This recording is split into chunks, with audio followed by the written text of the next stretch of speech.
ఇంట్లో కూర్చొని లక్షలు సంపాదించండి అంటూ చదువుకున్న గృహిణులను సామాన్యులను టార్గెట్ చేసి ఆశ చూపించి ఎలా ముంచుతారో ఈ వర్క్ ఫ్రమ్ హోమ్ మాయాజాలాన్ని చూద్దాం. లక్షలు వచ్చేస్తాయనే ఆ ఎండమావి వెనక ఉన్న అసలు నిజమేంటో రామారావు గారి మాటల్లో వినేయండి. మీ కష్టార్జితాన్ని ప్రశాంతతను మాయగాళ్ల పరం చేయకముందే ఈ వీడియోను ఆఖరి వరకు చూడండి. ఇది మీకోసం, అందరి కోసం, మనందరి కోసం. రామారావు గారు ఒక రిటైర్డ్ ఉద్యోగి, లోక జ్ఞానం ఉన్న వ్యక్తి. అతని కొడుకు కిరణ్, కోడలు సరళ. కిరణ్ సాఫ్ట్వేర్ ఇంజనీరు, కోడలు చదువుకున్న గృహిణి. ఏదో ఒకటి సాధించాలనే తపన ఉన్న మనిషి.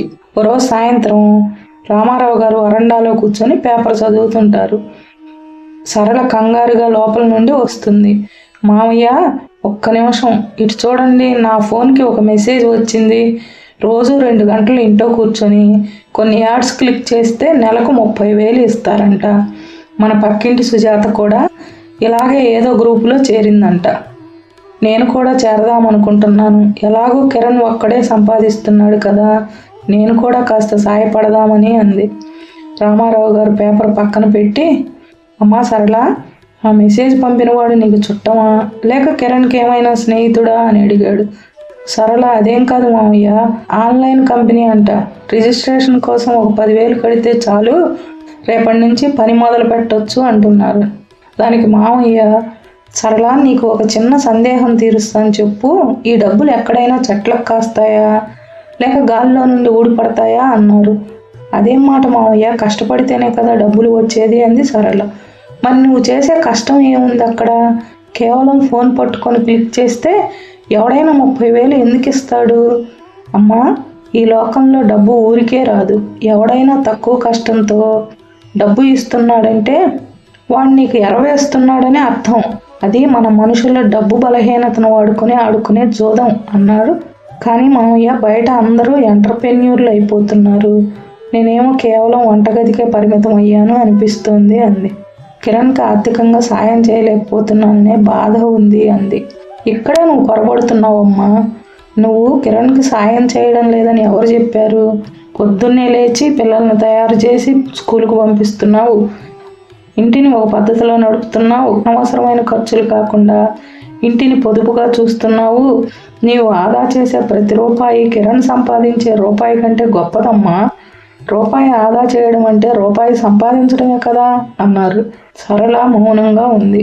పిల్లలకు నువ్వు ఇచ్చే సంస్కారం, వాళ్ళ చదువుల పట్ల నువ్వు చూపే శ్రద్ధ, ఇవి రేపు వాళ్ళని గొప్ప ప్రయోజకులు చేస్తాయమ్మా. అంతకంటే పెద్ద సంపాదన ఏముంటుంది? ఈ ఈజీ మనీ మెసేజ్లు చూసి ఎండమావుల వెంట పరిగెత్తి ఉన్న డబ్బును పోగొట్టుకోవడం ఎంటర్ప్రెన్యూర్షిప్ అనిపించుకోదమ్మా. అది కేవలం అత్యాశ మాత్రమే అన్నారు. నిజమే మామయ్య, సుజాత కూడా మొన్న ఇలాగే 5,000 కట్టింది. ఇప్పుడు ఆ వెబ్సైట్ ఓపెన్ కావడం లేదని ఏడుస్తుంది. అదే జరిగేది. లగ్జరీగా బతకాలని కోరిక ఉండాలి, కానీ దానికి పునాది నిజాయితీగా చేసే కష్టం అయి ఉండాలి. గాలిలో మేడలు కట్టే మాటలు నమ్మితే ఉన్న ఇల్లు కూడా గుల్లవుతుంది. నీ దగ్గర ఏదైనా స్కిల్ ఉంటే దాన్ని నమ్ముకో, లేదంటే నీ ఇంటిని నువ్వు చక్కదిద్దుకుంటున్నావు చూడు, అంతకంటే పెద్ద ఉద్యోగం ఈ ప్రపంచంలో ఇంకోటి లేదమ్మా అన్నారు. చాలా బాగా చెప్పారు మామయ్య.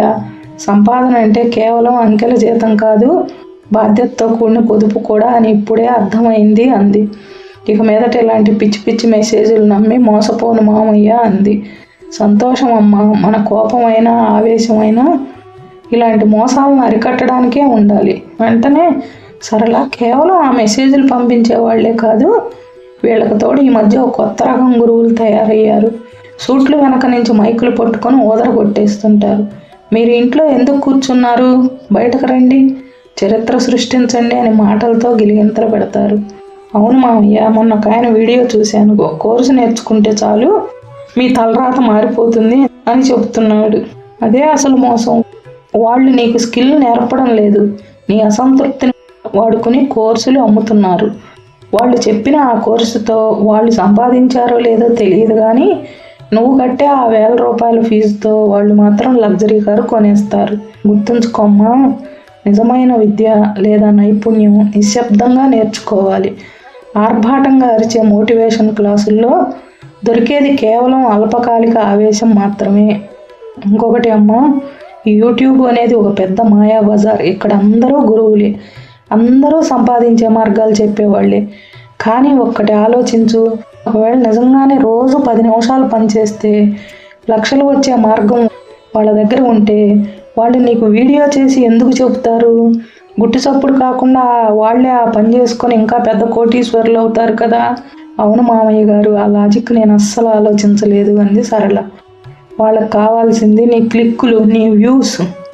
నువ్వు ఆ వీడియో చూస్తే వాళ్ళకి డబ్బు వస్తుంది, నీకు మాత్రం ఆశ తప్ప ఏమీ మిగలదు. అందుకే చెప్తున్నా, ఈ మోటివేషన్ల మత్తులో పడకు. నీ నైపుణ్యం మీద నీకు నమ్మకం ఉంటే నువ్వే ఒక క్రియేటర్ అవ్వు. నీ పనిని నువ్వు నిజాయితీగా చూపించు, అంతే తప్ప ఎవరో చెప్పే అబద్ధపు మార్గాల వెనక పడకు. డబ్బు అనేది చెమట చుక్కల నుండి పుట్టాలి కానీ ఎవరో చెప్పే మాటల నుండి కాదు. జనం అత్యాశ ఉన్నంత కాలం ఈ మోసగాళ్ళు గెలుస్తూనే ఉంటారు. మీరేమంటారు? చివరగా ఒక్క నిజం, ఇంట్లో కూర్చొని లక్షలు సంపాదించవచ్చు అనే ప్రకటనల వెనుక ఉన్నది మీ కష్టార్జితాన్ని దోచుకునే ఉచ్చు మాత్రమే. ఖర్చు తగ్గించడమే అసలైన సంపాదన అన్న రామారావు గారి మాటల్లో ఎంత నిజం ఉందో ఆలోచించండి.